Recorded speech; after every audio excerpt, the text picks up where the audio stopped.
Satelkar builders and developers Kankavli railway station लगत साकारत आहे समर्थ साई रेसिडेन्सी 6 मजली रेरा रजिस्टर इमारत। तुमच्या घराचं स्वप्न आम्ही पूर्ण करणार। साईट पत्ता समर्थनगर रेल्वे स्टेशन नजीक, तालुका कणकवली, जिल्हा सिंधुदुर्ग।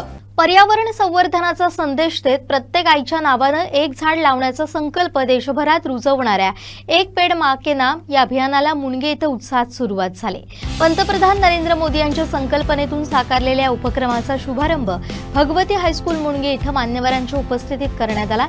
यावेळी विद्यार्थ्यांनी पर्यावरण संरक्षणाची शपथ घेत वृक्ष लागवडीचं महत्त्वही जाणून घेतलं। यावेळी बोलताना संस्था पदाधिकारी संजय बांबुळकर यांनी हा उपक्रम केवळ शाळेपुरता मर्यादित न राहता मुणगे गावातही विद्यार्थ्यांच्या माध्यमातून मोठ्या प्रमाणावर राबवणार असल्याची माहिती दिली। नमस्कार। मुणगे श्री भगवती हायस्कूल हे सुवर्ण महोत्सव या ठिकाणी साध्य केलेलं हायस्कूल आहे आणि यामध्ये आम्ही अनेक विद्यार्थी सुसंस्कृत बनवलेले आहेत, भावी नागरिक बनवलेले आहेत। आमच्या देशाचे लाडके पंतप्रधान मोदीजी यांनी एक पेड माँ के नाम, एक झाड आईसाठी, 1 ट्री फॉर माय मदर हा जो उपक्रम या ठिकाणी आवाहन केलेला आहे तो या ठिकाणी आम्ही प्रारंभ केलेला आहे आणि यासाठी आमची ही लाडकी मुलं आहेत, ही लाडक्या मुलांनी पुढाकार घेऊन केलेला आहे। हे आमचे संचालक आहेत, लक्षात घ्या, वसंत शेटे आहेत, निलेश पुरळीकर आहेत, त्याचबरोबर या ठिकाणी संतोष आहेत आणि हे संचालक आहेत आमचे नाना बागवे वगैरे आहेत, हे शिक्षक वगैरे आहेत। हे सगळे या उपक्रमात सहभागी झालेले आहे। आम्ही सगळ्यांना आवाहन करतो आहे आणि एक पेड माँ के नाम या उपक्रमाला आम्ही या ठिकाणी सर्वांना घराघरामध्ये जागृत करत आहोत। लक्षात घ्या, ही जी आज चालू आहे, देशामध्ये काही घडामोडी चालू आहेत, ही आम्ही देशाची भावी पिढी तयार करतो आहोत। त्या देशाच्या विधायक कार्यक्रमाला ती निश्चित मदत करणार, हे आम्हाला निश्चित गॅरंटी आहे, खात्री आहे। विघातक कार्याला ही विरोध करतील, ही अशी पिढी आम्ही या ठिकाणी निर्माण करतो आहोत। माझं सर्व शिक्षकांना या ठिकाणी, महाराष्ट्रातल्या सर्व शिक्षकांना याने अशी पिढी तयार करा की मोदीजींच्या या सर्व कार्यक्रमाला 1947 पासून 2047 पर्यंत जो या ठिकाणी आपण सुवर्ण महोत्सव साधणार आहोत स्वातंत्र्याचा, त्यावेळेला आपला देश जगामध्ये 1 नंबर झालेला आणि विकसित झालेला दिसेल।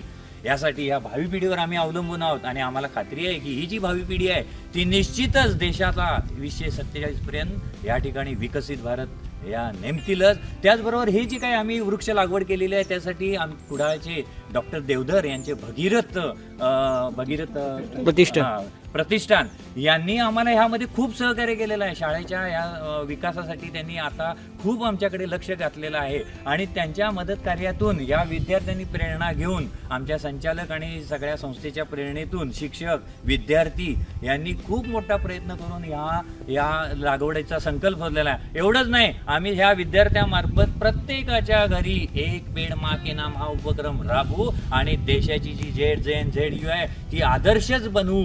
ज्या काही देशामध्ये विद्यार्थी आदर्श बनतील याचा आम्ही प्रयत्न करणार आहोत। निश्चितच या संदेश सगळ्या या महाराष्ट्रातील नव्हेच देशातील लोकांनी घ्यावा असं मी या ठिकाणी आवाहन करतो। धन्यवाद। आज जी इथे झाडं लावत आहे ती कोणत्या प्रकारची आहेत? या ठिकाणी ही जी झाडं आहेत ती, आमचा भाग जो आपला आहे तो कातळाचा भाग आहे। आम्ही पूर्ण अभ्यास करून कोल्हापूरमध्ये जाऊन एका मोठ्या नर्सरीमध्ये जे फॉरेस्टर ऑफिसर या ठिकाणी तळ्यात काम करून गेलेली लोक आहेत त्यांच्या मार्गदर्शनाखाली या ठिकाणी ही झाडांची निवड केली। आता ही जी आहे ती कातळाचा भाग असल्यामुळे आम्ही अभ्यास करून कातळात डेरेदार वृक्ष कसा निर्माण होईल आणि या विद्यार्थ्यांना सावली कशी निर्माण होईल या कातळावरती, यासाठी आम्ही प्रयत्न करून आमचे संचालक त्यांच्या मार्गदर्शनाखाली वगैरे आम्ही या ठिकाणी वड, त्याचबरोबर जाऊळ, त्याचबरोबर मुचकुंड आणि त्याचबरोबर आंब्याचं झाड की जे उत्पन्न पण देईल आणि सावली पण देईल, अशा प्रकारची 10 झाडांचं बकुळ आहे त्यामध्ये आणि अशा प्रकारची सुंदर झाडं या ठिकाणी आम्ही जोपासना करणार आणि या सगळ्यांचं जोपासना आहे ही आमची लाडकी मुलं करणार आहेत। 5वी 6वी 7वी 8वी 9वी 10वी